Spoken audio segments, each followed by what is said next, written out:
ঘট ভরার ভিডিও আমি কোনো কিছু ক্লিপ নিতে পারিনি, কারণ তখন আমি প্রচুর ব্যস্ত ছিলাম আর ভিডিও করার মতো সেরকম কেউ ছিল না। আচ্ছা, তোমরা কি জানো হনুমানের জিলিপি পছন্দ? এখানে কিন্তু ভোগে জিলিপিও দেওয়া হয়েছে।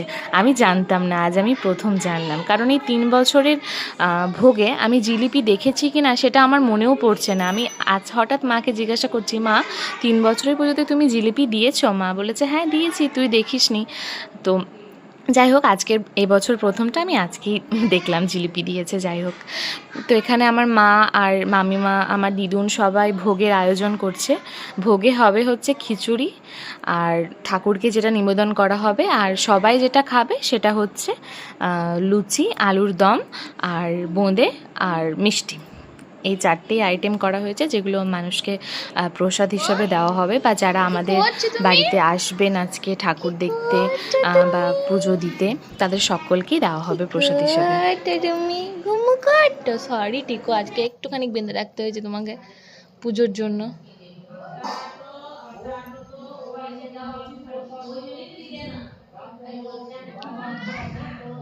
কেউ আবার খারাপ কমেন্ট করো না যেন, এভাবে বেঁধে রেখেছি বলে। কিছু করার নেই, দেখো ওকে সমস্ত ব্যবস্থা এখানে দেওয়া আছে, ঠিক আছে। আর ও হিসু তো এখানেই করবে, কোনো ব্যাপারই নেই, ও ঘরেই করতে পারে, কোনো অসুবিধা নেই।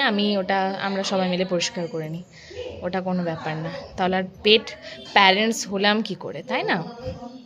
তো ওই জন্য ওকে দেখো এখানে এখন রেখেছি, কারণ বাড়িতে লোকজন রয়েছে, পুজো রয়েছে, ও সেই বাইরের দিকে যাবে, ওই জন্য বারবার ধর ধর করতে হবে। আর একবার কুকুরে কামড়ে দেখেছো তো কি অবস্থাটাই না করেছিল, তো তারপরে আর রিস্ক নিই না। তোকে এখানে রাখা আছে, ও এখানেই থাকবে কিছুক্ষণ, তারপর যাব। টিকোকে কিন্তু ঠিক এই যে ছাদের যে ওপরের জায়গাটা আছে না সিঁড়ির, ঠিক এই জায়গাটাতে বেঁধে রাখতে হয়েছে। আসলে লোকজন রয়েছে না, তো ও মানে একটু মানে সবাই তো আর পছন্দ করে না। অনেক অনেক মানুষ আছে যারা পোষ্য পছন্দ করে না, ঠিক আছে, আমাদের মতো। তো তাদের জন্যই আর কি বেঁধে রাখা হয়েছে। আমি কাউকে এখানে মেনশন করছি না, কিন্তু অনেক মানুষ আছেন যারা একটুখানি ছুচি পায়, মানে বলতে গেলে আর কি।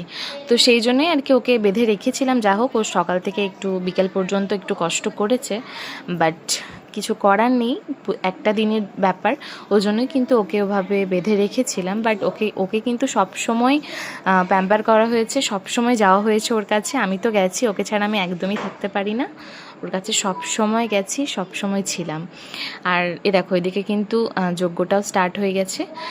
যজ্ঞটা কিন্তু, এই যজ্ঞের ধোঁয়া যার নাকে মুখে ঢুকবে তার ঘুম কিন্তু 7 দিন ছাড়বে না, মানে একদম অষ্টমঙ্গলা পর্যন্ত ছাড়বে না। তো যাই হোক, আমার নাকের কাছে মুখের কাছে ঢুকেছে,